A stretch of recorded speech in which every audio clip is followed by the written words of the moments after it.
Welcome Right. to Real Talk After 50. Woohoo! Today we are talking about We're gonna talk again about living alone, which is gonna encompass a lot of things. It's gonna encompass boundaries, relationships, whether you're single or not. If you're in it's gonna go through a lot of things like that, yeah, I think. yeah. So we're both I'm single, I am seeing somebody, but we do not cohabitate. right? So we've both been in long-term relationships in the past that Mm-hmm. would not be considered healthy. Correct. We we we lost our identity in those relationships. Absolutely. Just not setting a healthy boundary, well, any boundary, but Right.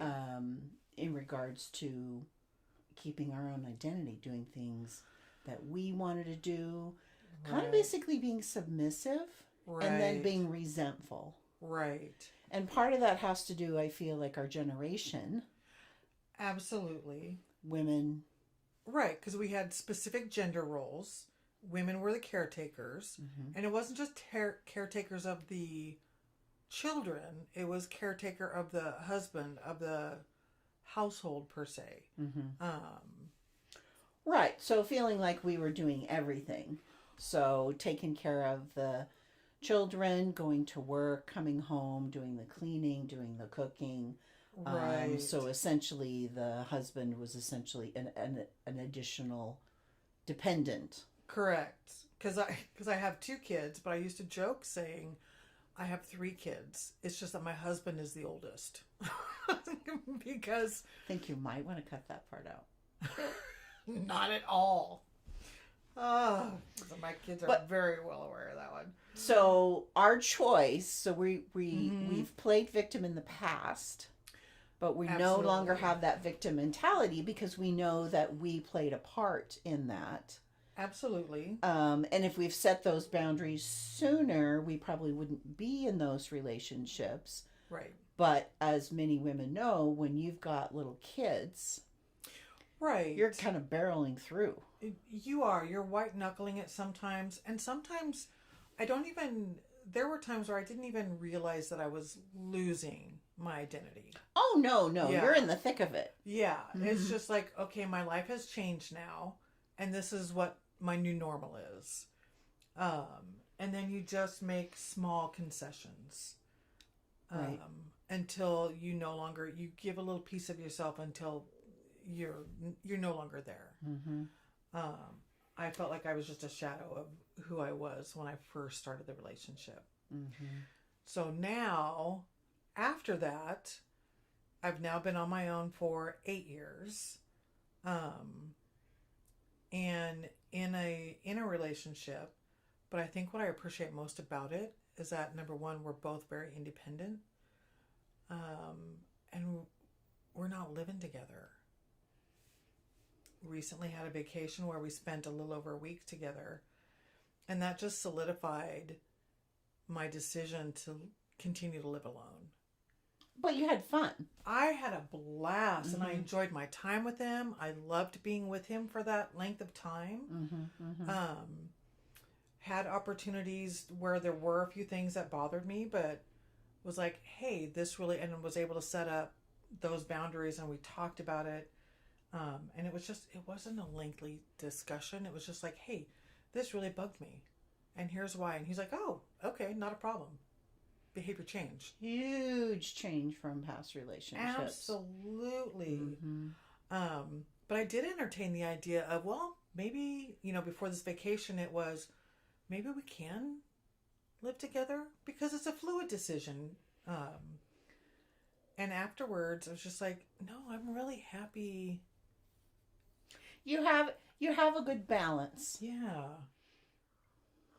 I think that a lot of women don't have the opportunities that we've had, or yeah, I just don't know, pass judgment, right, on people's decisions to stay in relationships that may not be healthy because there's a huge financial piece, I think, that's contributed Oh, to that. yeah. And then, of course, fear. And then if you've got small kids and Yeah. That's a whole other element. And then if you're in an abusive relationship, you can be in danger if you leave. Right. So there's like a Yeah. myriad of reasons of why. Yeah. So no judgment on anybody who's sticking. This is just simply our experiences. Absolutely. Yeah, Yeah. absolutely. Absolutely. Um, So yes, I've been single for more than 8 years. I've done some dating, not dating now. I'm kind of okay with that. Yeah. I like I like where I am. I like having my own place. I like not being accountable because I always felt accountable. mm-hmm. So I haven't really dove back into the dating world Yeah. in several years. And that's by choice. Yeah, no, absolutely. I think that's being accountable. That's one of the biggest reasons why I'm enjoying living alone. Because I don't have to take anybody else's feelings into my thoughts at all. Mm-hmm. It's just simply, I want to get up at 4 a.m. and I want to be noisy about it. I don't want to have to try to be quiet to not wake anybody up. I can do whatever I want to do because it's just me. I hear a lot from women about not being able to sleep because their partner got up or Right. and when I hear that, I first think, oh, I'm so glad I don't have to deal with that. Right. Because I had that. And Right. but there's people that like, well, I can't sleep alone. Well, it's what you're used to. Right. Absolutely. So sleeping with somebody else again was, it took some time to get used to. I did not sleep incredibly well. I also don't sleep well on my own. But I really like not having to, snuggle.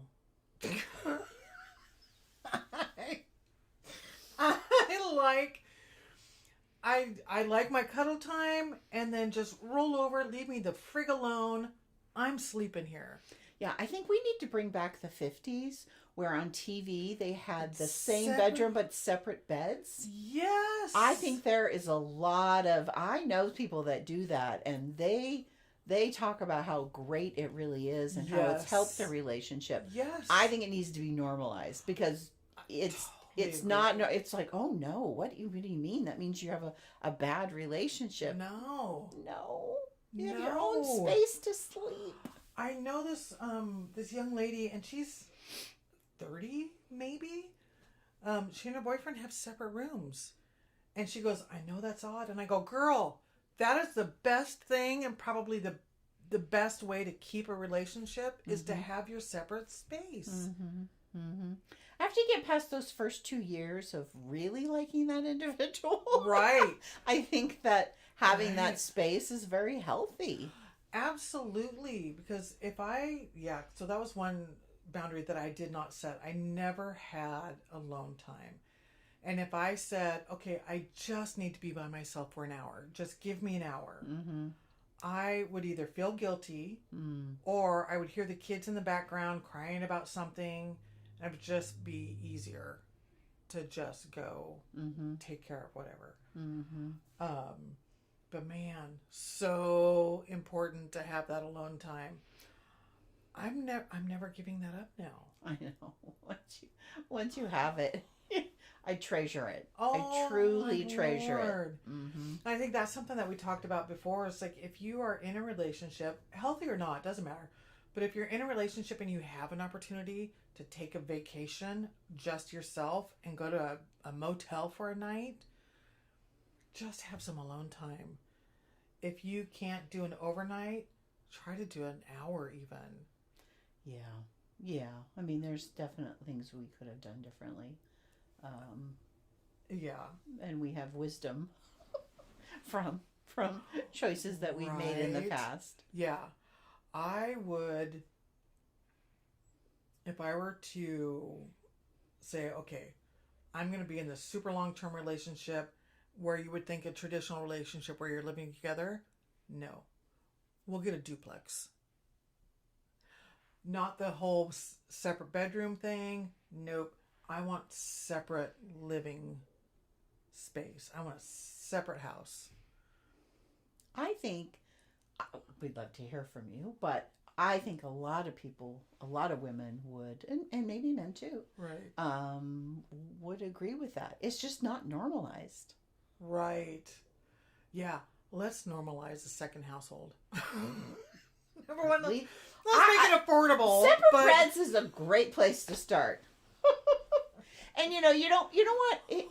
So as I get older, I care less what people think. Absolutely. And I think that the two beds in one room, I think there's people that probably would be afraid of being judged. Oh, probably. I mean, we're afraid of being judged for anything that we do, unfortunately. Yeah.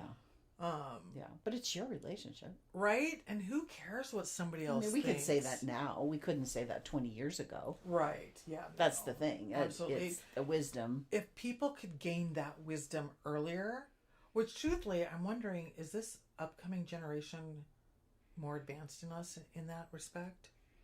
Or do you think they care more?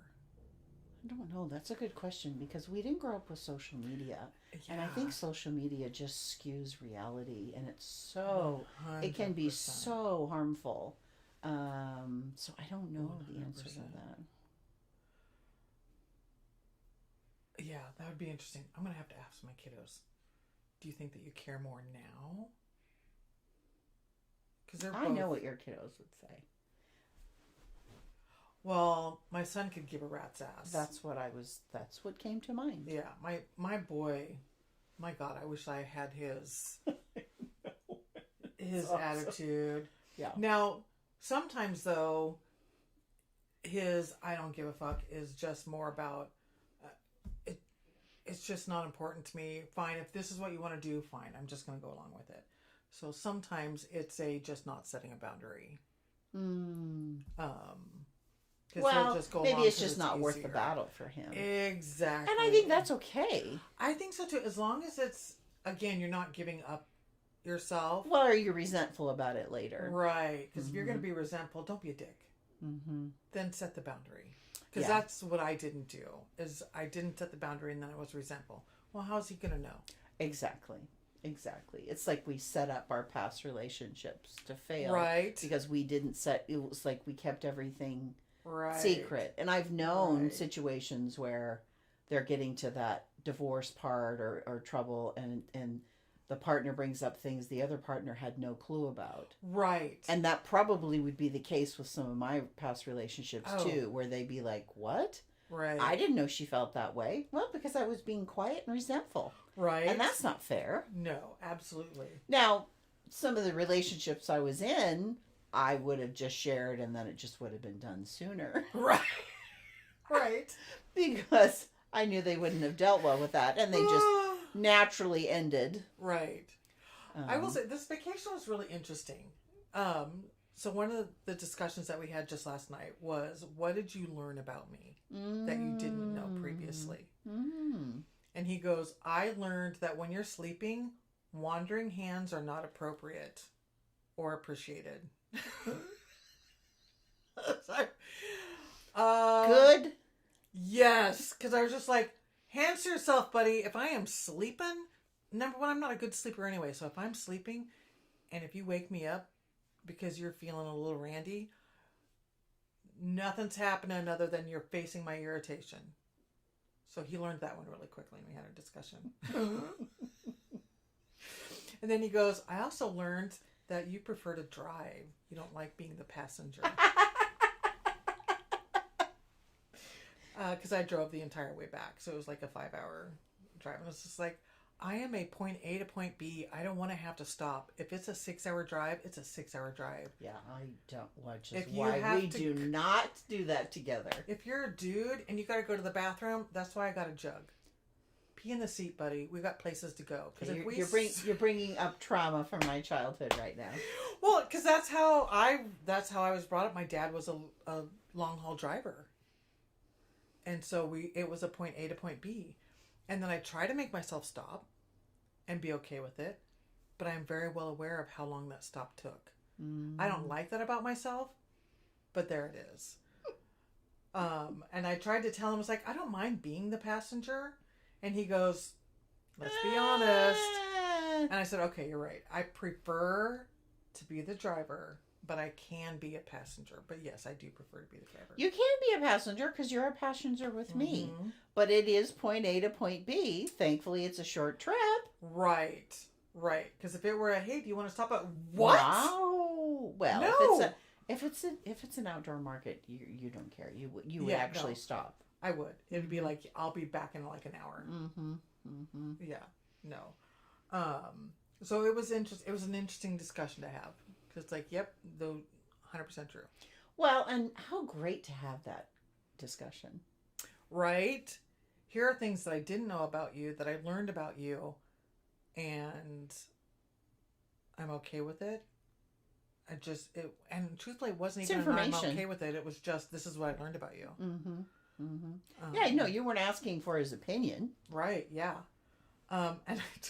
So he is quite a bit older than I am. And I said, well, I learned that you have zero sense of direction, and you look absolutely adorable when you're lost in a hallway. I'm sure he thought that was funny, not funny. Oh my gosh. It's like, oh, there's my little old man right there. Wandering around. Yeah. I think vacations are a great way to get to know people because, especially if it's a long trip or there's a plane or transfers involved. Right. Because vacations usually do not go as planned. Right. And how do people navigate that? Yes. That is a really good point because we were in Port Angeles getting ready to take the ferry to Victoria. Little man lost his wallet and was super upset and was just, very hard on himself. And I was very much like, then we just catch the second ferry. Mm-hmm. It is what it is. Mm-hmm. So it was really interesting, and we talked about it afterwards because he goes, also very healthy. Yeah, because he's like, I'm so sorry, blah, blah, blah. I was like, there's nothing to be. Was it frustrating? Sure, because you lost your wallet. Not frustrating because we couldn't catch the early ferry, but I was like, look at all the great things that happened though. We met two people who had an opportunity to help somebody just out of the kindness of their heart, and they did it. And you could tell that they were genuine about it, and they appreciated it. We still got to the 7:30 ferry. We got to have all of these other experiences that we wouldn't have had if you wouldn't have been a dumbass and left your wallet at the restaurant. I think at any age you can do that. Absolutely. My son does that a lot. Both our sons have done that. But it was interesting to see we reacted very differently. Mm-hmm. He was really hard on himself, thoroughly embarrassed, blah, blah, blah. And I think that he thought that I was just going to be really frustrated and judge him. I was like, yeah, you got to go with the flow. Yeah. Well, and I think that, circling back, I think that comes with wisdom because that probably would not have been the case 20 years ago. No, 20 years ago, I would have been like, I'm just going home. I would have been so frustrated at it. Mm-hmm. I would have been like, why even bother? It's the second day of our 7-day vacation, but it's ruined now, so I'm out. Mm-hmm. Yeah. Mm-hmm. Yeah. Okay. So, good discussion. Living alone. Yep. 10 out of 10.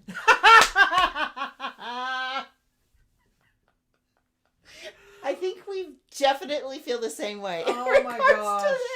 Yes. Whether I'm in a relationship or not, and again, who knows what'll happen next year, but currently I dig living alone and have no desire to change that. No, none. I'm going to another country and I'm going to live alone. Yes. Yes. Yeah. So yeah. Live alone if. Please try it if you haven't. Try it. Oh my gosh. You may never go back. It's addictive. Absolutely. The power. of doing whatever the fuck you want in your own space. Well, thanks for watching. Real Right? Talk After 50. Like, subscribe, whatever other buttons are on there. I have no idea. Okay. All right. And done. 1,000. 2. It's like 1 motherfucker. 2 motherfucker. 3 motherfucker. You're going to keep that in, aren't you? Absolutely.